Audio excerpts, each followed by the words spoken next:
Hi, Mr. Isan. I am Ansell Bennet, and I will be the representative of Group 5 for this presentation. And this presentation will be talking about the policy that have been taken by some countries in order to minimize the effect of COVID-19.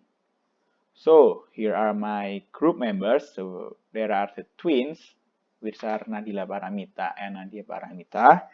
And we have Andreas Panjaitan, and then we have Muhammad Lutfhi. In this presentation, we will discuss two sectors. The first sector is health sector. We will discuss about the policy that have been taken by some countries in order to contain and to minimize the spread of COVID-19 in their own countries. And then there is this economy sector, which we are discussing about the policy that have been taken by some countries in order to make sure that their economy is still growing in this time and not decreasing by such a margin. So, the first country is Brazil, and this is the health sector as of 4 April 2020. There are partial lockdown, and it is not authorized by central government. It is by their government initiative, and it is being done in Sao Paulo and Rio de Janeiro, which is the center of the spread of coronavirus in Brazil.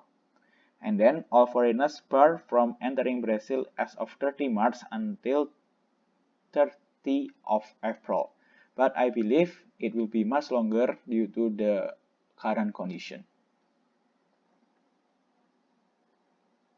This is the economic sector of Brazil, and these are the steps that have been taken by Brazil.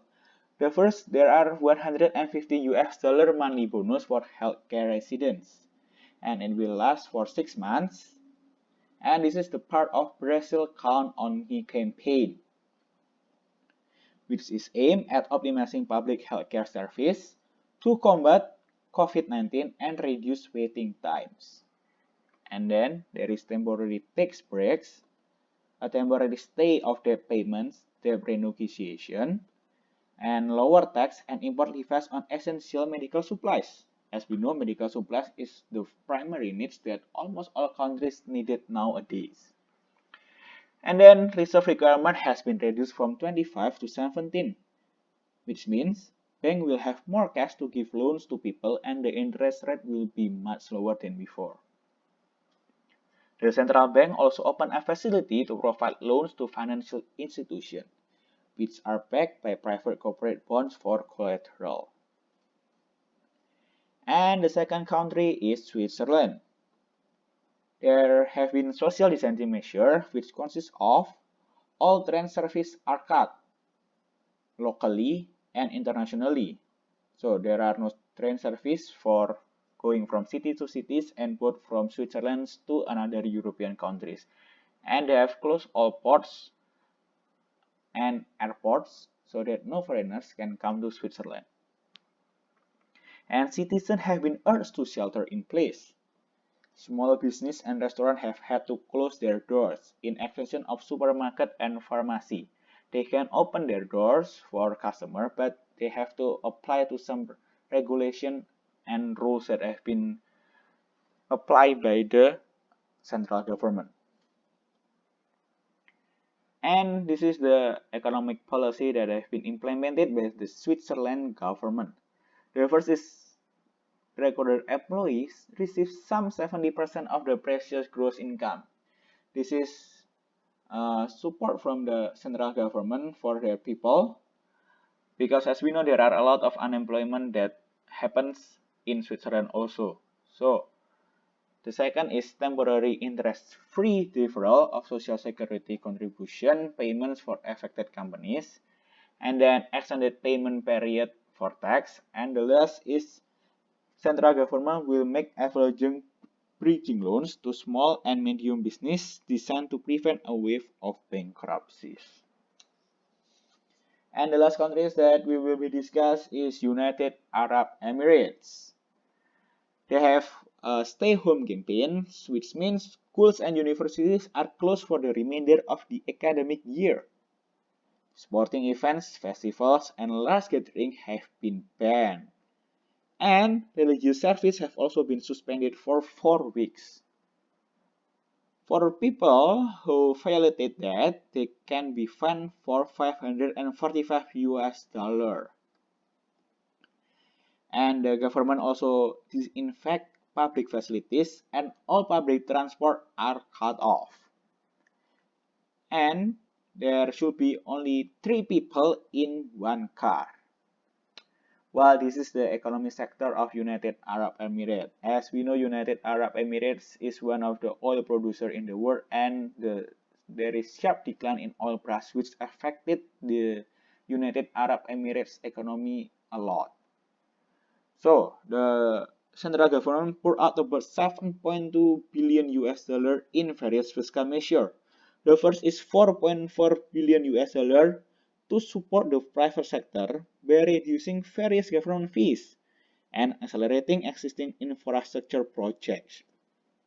The second, there are 0.4 billion US dollars to reduce government fees, provide additional water and electricity subsidies, and simplify business procedures.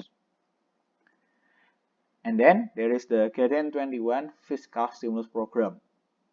What is that? There is a 2.5 billion US dollar from the federal government to provide water and electricity subsidies as well as credit guarantees and liquidity support to small and medium-sized enterprise. The government of United Arab Emirates has announced a reduction or suspension of various government fees and penalties. And this is the manager perspective.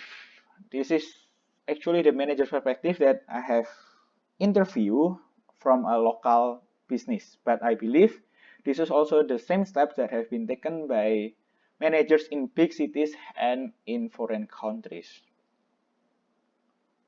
So, the first one, to comply with the government rules about physical distancing, so it is work from home. And the second is looking for government incentive.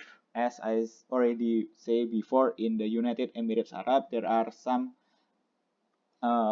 incentive from the government to the enterprise, to the small company and medium company to lighten their burden.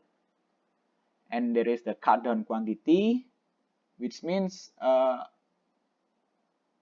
employees which are not important, they put it on home, and which means there will be less electricity and less water that is being used in the day, and that result in the minimizing of the fixed cost. And then the last is searching for third-party application that can be used for online-based working. So it is still related with working from home. Everything is online-based working from now on because of the physical distancing measure that have been applied by almost all of the countries in the world. And this is the reference where I took for completing this PPT. And I think that is the end of the presentation. Thank you for listening, Mr. Isan.